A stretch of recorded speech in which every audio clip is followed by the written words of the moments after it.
नमस्कार, news one India देख रहे हैं आप। मैं हूं आपके साथ कोमल गंगवार। टॉप एजेंडा में स्वागत है आपका। और मैं हूं आपके साथ सुरभि तिवारी। खबरों की शुरुआत करेंगे तो लखनऊ से खबर, जहां सीएम योगी आदित्यनाथ सदन में जवाब देंगे। दोपहर 12 बजे सदन में सीएम योगी आदित्यनाथ का अभिभाषण है। सुबह 11 बजे विधानसभा की कार्यवाही शुरू होगी। आज सदन में बजट पर यह चर्चा होने जा रही है, जहां सीएम योगी आदित्यनाथ जवाब देने की तैयारी में है, तो विपक्ष भी कई मुद्दों पर सरकार को घेरने की कोशिश करेगा।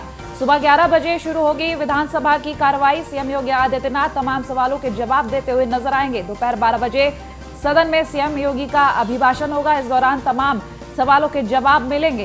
तो लखनऊ से इस वक्त की एक खबर, सदन में जवाब देने की तैयारी सीएम योगी आदित्यनाथ की तरफ से। सुबह 11 बजे विधानसभा की कार्यवाही शुरू होगी और इस दौरान विपक्ष की तरफ से सरकार को घेरने की पूरी कोशिश की जाएगी। तो जो वक्त तय किया गया है उसको देखते हुए तमाम तैयारियां, और आज सदन में जो बजट पर चर्चा होगी, इसके बाद आपको बता दें सीएम योगी आदित्यनाथ का जो अभिभाषण है उस दौरान वो तमाम सवालों के जवाब तो देंगे ही, और साथ ही विपक्ष सरकार को घेरने की भी कोशिश करेगा। कई ऐसे मुद्दे रहेंगे जिनको लेकर सरकार को घेरने की कोशिश की जाएगी विपक्ष की तरफ से।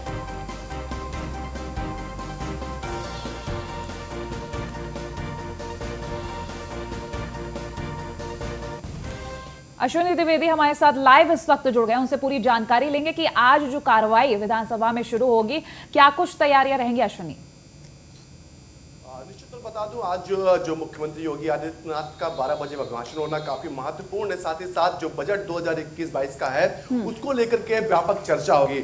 अगर हम बात करें आज के सदन की, तो जो मुख्यमंत्री योगी आदित्यनाथ, तमाम जो विपक्षी पार्टियां हैं, तमाम सदन के सदस्य हैं, उनके जो सवाल होते हैं, उनके क्वेश्चन होते हैं, उनका जवाब देंगे। निश्चित तौर पर आज एक बार फिर हंगामा दिख सकता है सदन में, क्योंकि जो जिस प्रकार से किसान आंदोलन लगातार चल रहा है, साथ ही साथ जो हाथरस में परसों घटना हुई उसको लेकर समाजवादी पार्टी है वो लगातार घेरने की कहीं ना कहीं कोशिश सरकार को करेगी, जिस पर मुख्यमंत्री को आज जवाब देना है। हालांकि मुख्यमंत्री इससे पहले भी बोले हैं सदन में, और जो विरोधी है उनके छक्के भी छुड़ा चुके हैं, लेकिन एक बार फिर आज मुख्यमंत्री जो है सदन में बोलेंगे। तमाम और सवाल हैं, जो बेरोजगारी है, चाहे जो लेकर के जो लगातार विपक्ष हमलावर है सरकार पर, चाहे जो कानून व्यवस्था है उसको लेकर के हमलावर है, इन ऐसे सवाल होंगे जिनका जवाब आज मुख्यमंत्री योगी आदित्यनाथ को सदन में देना होगा। जी, ऐसे में अगर हम देखने की कोशिश करें, सीएम योगी आदित्यनाथ तो जवाब देंगे ही, साथ ही अगर हम बात करें उन तमाम सवालों की, क्योंकि अगर आप रोजगार को लेकर बात कर रहे हैं तो रोजगार को लेकर सीएम योगी आदित्यनाथ हमेशा से जवाब देते ही रहे हैं।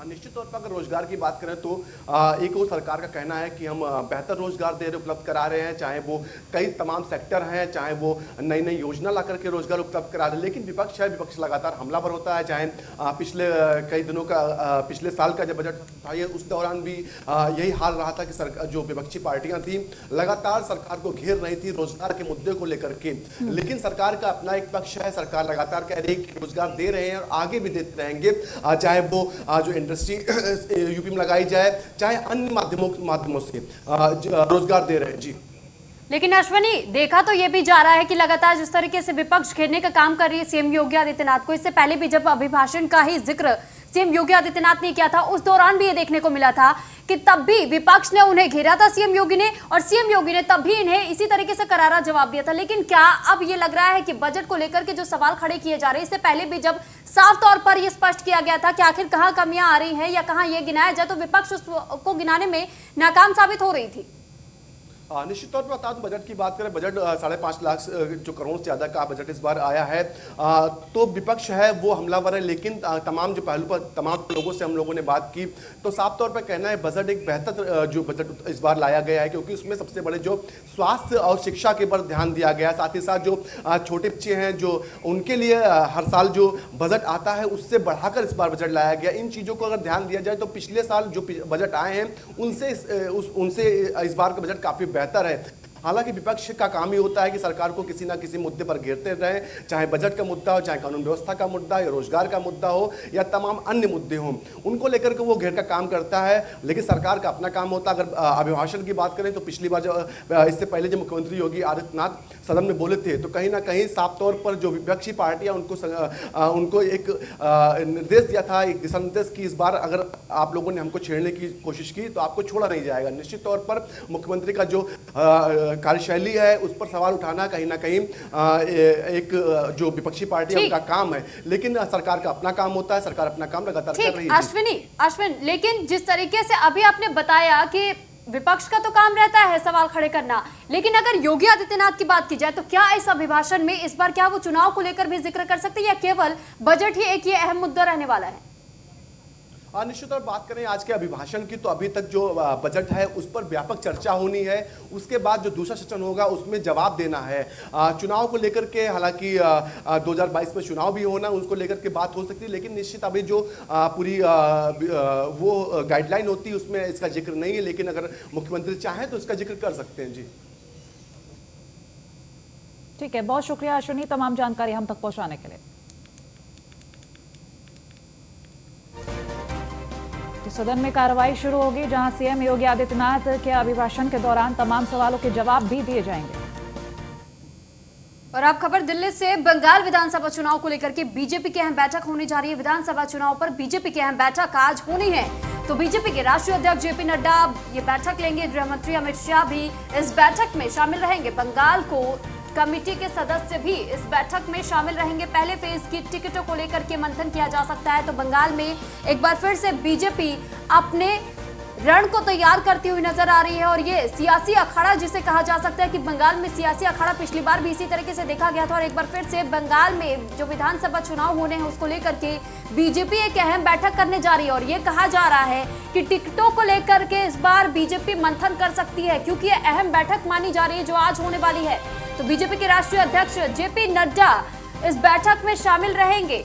गृह मंत्री अमित शाह भी इस बैठक का हिस्सा होंगे। बंगाल कोर कमेटी के सदस्य भी इस बैठक में शामिल होंगे। पहले फेज की टिकटों को लेकर के मंथन किया जा सकता है, और आज ये अहम बैठक बुलाई गई है, जिसमें कि गृह मंत्री के साथ साथ जेपी नड्डा और साथ ही ये भी कहा जा रहा है कि बंगाल कोर कमेटी के जो सदस्य है वो सभी इस बैठक में शामिल होंगे। तो अभी नामों का खुलासा फिलहाल नहीं हो पाया और टिकट पर ही चर्चा होनी है, तो आज इस मंथन के बाद ही पता चल पाएगा कि आखिर किनके हाथों ये टिकट लगने वाला है। तो बंगाल का सियासी अखाड़ा पिछली बार भी इसी तरीके से देखा गया था और ये एक अहम मुद्दा, लेकिन अब बंगाल में जो सियासी अखाड़ा देखने को मिल रहा है इसमें भी लगातार लोगों की नजर बनी हुई है। और खबर लखनऊ से, जहां 6 और 7 मार्च को राज्य गुड़ महोत्सव का आयोजन होना है। 6 मार्च को महोत्सव का सीएम योगी आदित्यनाथ शुभारंभ करेंगे। शाम 5 बजे इंदिरा गांधी प्रतिष्ठान में ये कार्यक्रम का आयोजन होगा। बता दें, कार्यक्रम में मंत्री सुरेश राणा और सुरेश पासी शामिल होंगे। महोत्सव में गुड़ उत्पादन की तकनीक के बारे में उत्पादकों के संग चर्चा होनी है। लखनऊ से इस वक्त की ये खबर आप तक पहुंचा रहे हैं, जहां गुड़ महोत्सव का आयोजन किया जाना है। सीएम योगी आदित्यनाथ 6 मार्च को इस महोत्सव का शुभारंभ करेंगे। शाम 5 बजे इंदिरा गांधी प्रतिष्ठान में कार्यक्रम आयोजित किया जाएगा। इस कार्यक्रम के दौरान मंत्री सुरेश राणा और सुरेश पासी मौजूद रहने वाले हैं। तो महोत्सव में गुड़ के उत्पादन की तकनीक के बारे में उत्पादकों के साथ चर्चा होगी। खासतौर पर गुड़ उत्पादकों के लिए ये दिन बेहद महत्वपूर्ण रहने वाला है, क्योंकि उनको तकनीक के बारे में इस दौरान बताया जाएगा। तो महोत्सव में गुड़ उत्पादन के खास तकनीक बताई जाएंगी और उत्पादकों का खासा फायदा होता नजर आएगा उन तकनीकों के माध्यम से, क्योंकि तकनीकों के बारे में खास तौर पर उत्पादकों के साथ ये चर्चा होने जा रही है। 6 और 7 मार्च को राज्य गुड़ महोत्सव का आयोजन होना है। कार्यक्रम की शुभारंभ सीएम योगी आदित्यनाथ खुद करेंगे और इस महोत्सव में मंत्री सुरेश राणा और सुरेश पासी भी मौजूद रहने वाले हैं। तो 6 मार्च को जब कार्यक्रम की शुरुआत होगी, इसका आरंभ सीएम योगी आदित्यनाथ ही खुद करने जा रहे हैं। और शाम 5 बजे इंदिरा गांधी प्रतिष्ठान में कार्यक्रम का आयोजन होगा और गुड़ उत्पादकों के साथ गुड़ उत्पादन को लेकर चर्चा होगी। संवाददाता एसके वाजपेयी हमारे साथ फोन लाइन पर अधिक जानकारी के लिए जुड़ गए। एसके, ये जो आयोजन होना है, किस तरीके की तैयारियां और क्या कुछ सामने आएगा खास? बिल्कुल, लगातार प्रयास कर रहे हैं कि उत्तर प्रदेश में गन्ना और चीनी उत्पादन जहां बेहतर तरीके से हो, गन्ने का उत्पादन हो, लगातार उत्तर प्रदेश सरकार चीनी मिलों के माध्यम से गन्ना खरीद करा रही हो।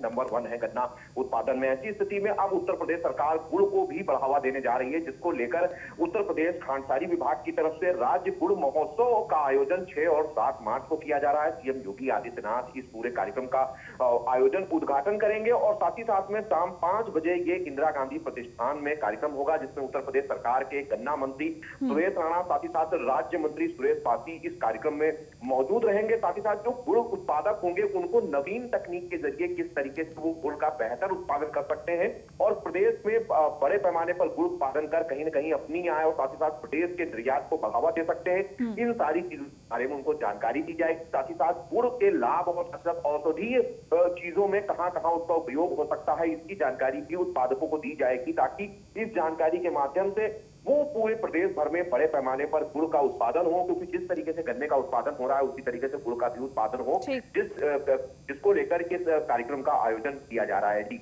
इसके जो तकनीकों के बारे में बात की जा रही, खासतौर पर अगर तकनीक के बारे में बात करें, किस तरीके की तकनीक रह सकती है? बिल्कुल, जहां तक तकनीक का सवाल है, मुख्यमंत्री योगी आदित्यनाथ का यही प्रयास है कि बिना किसी केमिकल के जिस तरीके से उत्तर प्रदेश में खांडसारी विभाग की तरफ से देसी गुड़ का उत्पादन किया जाता है, उस गुड़ को बढ़ावा दिया जाए। साथ ही साथ जो किसान अपना गन्ना चीनी मिलों को नहीं दे रहे हैं वो खांडसारी के माध्यम से गुड़ उत्पादन करें, जिसको लेकर ये महोत्सव होगा, जिसमें उत्तर प्रदेश सरकार नई तकनीकों की जानकारी देगी। नई ऐसी मशीनों के बारे में भी किसानों को बताया जाएगा, जो गन्ना किसान है कि वो किस तरीके से इसका उत्पादन कर सकते हैं। उत्तर प्रदेश सरकार की तरफ से उनको क्या क्या रियायतें दी जा रही हैं, साथ ही साथ किन उपकरणों पर उत्तर प्रदेश सरकार अनुदान उपलब्ध करा रही है, इन बहुत सारी चीजों के बारे में इस महोत्सव में किसानों को जानकारी दी जाएगी, ताकि वो कहीं न कहीं गुड़ का उत्पादन करें और उसके साथ ही अपनी आय को बढ़ाएं। साथ ही साथ उत्तर प्रदेश में बहुत निर्यात शुक्रिया को भी इसकी बढ़ावा तमाम मिल सके। जानकारी हम तक पहुंचाने के लिए।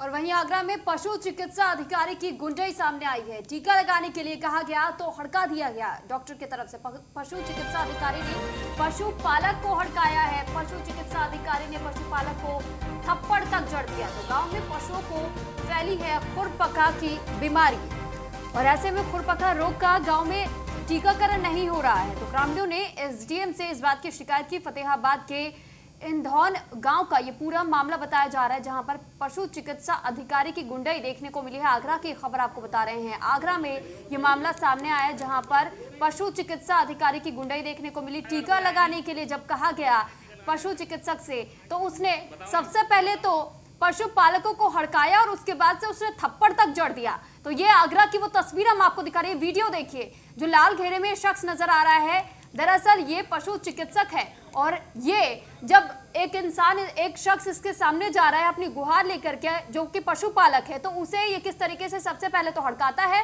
और हड़काने के बाद उसने उस शख्स को थप्पड़ तक जड़ दिया है। तो आगरा का ये पूरा मामला आपको बता रहे हैं। टीका लगाने के लिए कहा गया तो पशु चिकित्सक ने हड़काया है और पशु चिकित्सा अधिकारी ने पशुपालक को हड़काने का काम किया। तो पशु चिकित्सा अधिकारी ने पशुपालक को थप्पड़ तक जड़ा है। गांव में पशुओं को खुरपका की बीमारी फैली हुई है। खुरपका रोग का गांव में कोई टीकाकरण नहीं हो रहा है और इसी को लेकर के ग्रामीण जो है वो बेहद चिंतित है। और ऐसे में जब वो पशु चिकित्सक के पास गए अपनी शिकायत लेकर के, तो इस तरीके का व्यवहार देखने को मिला। कोई आए नहीं टीका लगाने, आए तक आपके पास आए नहीं, मैं बताता हूं। बताओ ना। इस पर अधिक जानकारी के साथ संदीप शर्मा आगरा से हमारे साथ जुड़ चुके हैं। संदीप, आपसे जानकारी चाहेंगे आगरा का जो मामला पशु चिकित्सा का सामने आया है कि किस तरीके से इनकी गुंडाई सामने आ रही है, तो क्या ऐसे में अब तक इनके खिलाफ कोई कार्रवाई की गई है और क्या कुछ अपडेट? बिल्कुल, देखिए मैं आपको बता दूं कि ये पूरा मामला जिले आगरा के फतेहाबाद के ईदौन हिमायूपुर का है, जहां पर जो पशुपालक मुकेश है वो फतेहाबाद पशु चिकित्सालय गया था, जो कि अपने पशुओं को खुरपका टीका के बारे में जानकारी करने के लिए आया था।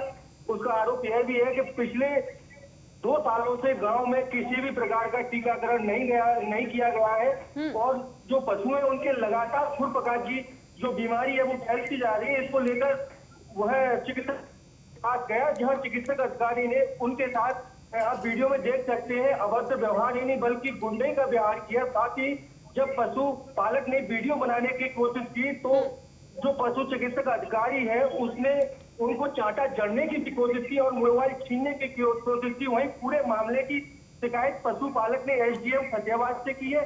साथ ही एसडीएम का कहना है कि जांच कर आवश्यक कार्रवाई की जाएगी।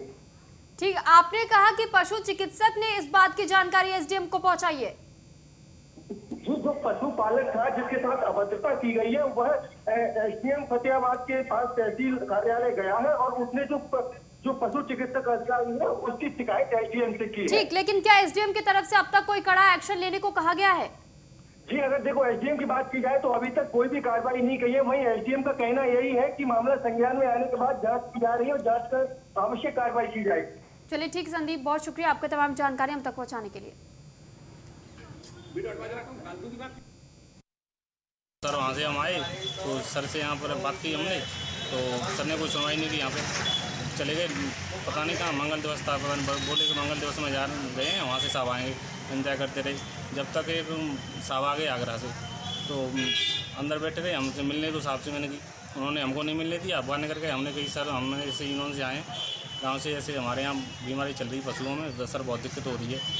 तो सर उन्होंने फिर क्या किया कि तो बुलाए भी डॉक्टर साहब, केसी लोधी साहब उनका नाम है सर, वो बुलाए तो उन्होंने कहा क्यों भी कहीं के वैक्सीन क्यों नहीं लगवा रहे पशुओं को, क्यों परेशान करते हो? तो सर क्या ठीक है लगवा लें सर, उनसे बोल दिया सर से। खबरों में आगे बढ़ेंगे तो लखनऊ में फिर कोरोना का यू टर्न देखा जा रहा है। 5 स्टार रेडिसन होटल में 9 कर्मचारी कोरोना पॉजिटिव पाए गए हैं। स्वास्थ्य विभाग ने 48 घंटे के लिए होटल को सील कर दिया है, तो सभी कर्मचारियों को क्वारंटाइन किया गया है। एक्ट्रेस महिमा चौधरी इसी होटल में ठहरी हुई थी, तो महिमा चौधरी के जाने के बाद रेडिसन होटल की जांच हुई है। जांच के दौरान होटल के 9 स्टाफ कोरोना पॉजिटिव पाए गए। एक्ट्रेस महिमा चौधरी के आने के बाद कोरोना फैला। स्वास्थ्य विभाग को आशंका है कि महिमा चौधरी या उनके साथी भी कोरोना पॉजिटिव थे, तो मुंबई में तेजी से कोरोना संक्रमण फैलने के बाद भी महिमा चौधरी कार्यक्रम में शिरकत करने पहुंची। योगी सरकार के नियमों को दरकिनार कर दिया गया। कार्यक्रम का आयोजन योगी सरकार ने महाराष्ट्र सहित 5 राज्यों से आने वालों की जांच और ट्रेसिंग के दिए थे आदेश। महिमा चौधरी और उनके स्टाफ की कोई जांच नहीं हुई और कार्यक्रम कराया गया। होटल रेडिसन और एक्ट्रेस महिमा चौधरी पर मुकदमा दर्ज हो सकता है, तो स्वास्थ्य विभाग की रिपोर्ट के बाद लखनऊ कमिश्नरेट मुकदमा दर्ज कर सकता है। कार्यक्रम में पहुंची थी महिमा चौधरी, जहां रेडिसन होटल की अगर बात करें तो 9 कर्मचारी कोरोना पॉजिटिव पाए गए हैं और आशंका है कि महिमा चौधरी और उनका स्टाफ कोविड पॉजिटिव था। 48 घंटे के लिए फिलहाल होटल को सील कर दिया गया है। स्वास्थ्य विभाग की रिपोर्ट के बाद ही आगे जांच बढ़ेगी। जिस तरीके से कोविड का यू टर्न देखा जा रहा है, लखनऊ से ये खबर आप तक पहुंचा रहे हैं। लखनऊ में कोविड का यू टर्न, जहां योगी सरकार लगातार कोशिश कर रही है कि किसी भी तरीके से कोरोना आगे ना बढ़े, लेकिन उनके नियमों को दरकिनार करके इस तरीके से जब उल्लंघन किया जाता है तो साफ जाहिर हो रहा है कि इस तरीके से कोरोना को बढ़ावा दिया जा रहा है, क्योंकि स्वास्थ्य विभाग को अभी आशंका है महिमा चौधरी और उनके साथी कोविड पॉजिटिव थे। मुंबई में जिस तरीके से तेजी से कोरोना फैल रहा है उसको देखते हुए यहां साफ नजर आ रहा है कोविड का यू टर्न।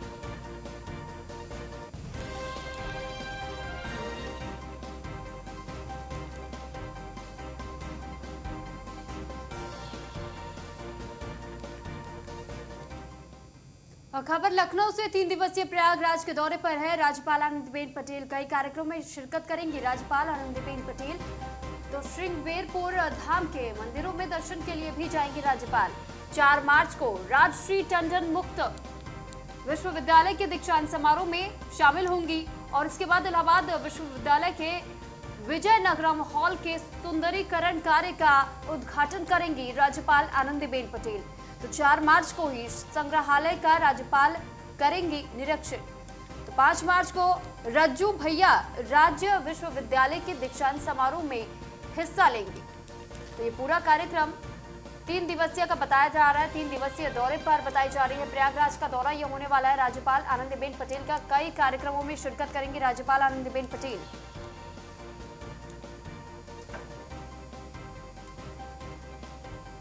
यूपी के आईएएस अफसरों की ग्रेडेशन लिस्ट जारी कर दी गई। देश की सबसे बड़ी ब्यूरोक्रेसी के पास 545 आईएएस अफसर के केंद्र सरकार ने यूपी कैडर के आईएएस अफसरों के लिए 16 नए पद बढ़ाए हैं। यूपी में आईएएस अफसरों को मिले 353 सीनियर पोस्ट। तो 2020 बैच के 16 नए आईएएस अफसरों की यूपी में तैनाती की गई। तो 2020 बैच के 16 नए आईएएस अफसरों की यूपी में तैनाती की जा रही है। बता दें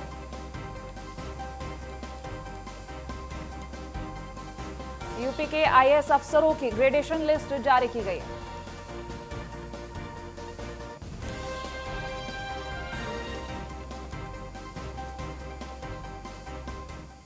और वहीं 5 राज्यों के विधानसभा चुनाव को लेकर के एक्शन चुनाव आयोग ने 13 आईएएस अफसरों के नाम काट दिए। 5 राज्यों के विधानसभा चुनाव को लेकर के एक्शन लिया गया है और ऐसे में चुनाव आयोग ने 13 आईएएस अफसरों के नाम काटे हैं। तो ये बड़ी जानकारी आपको दे रहे हैं। एसीएस होमगार्ड्स विभाग अनिल कुमार 2 का नाम काटा गया है और अनिल कुमार 2 की जगह पंधारी यादव अब ऑब्जर्वर के तौर पर रखे गए हैं। आईएएस लक्कू वेंकटेश्वर लू का नाम भी काट दिया गया है।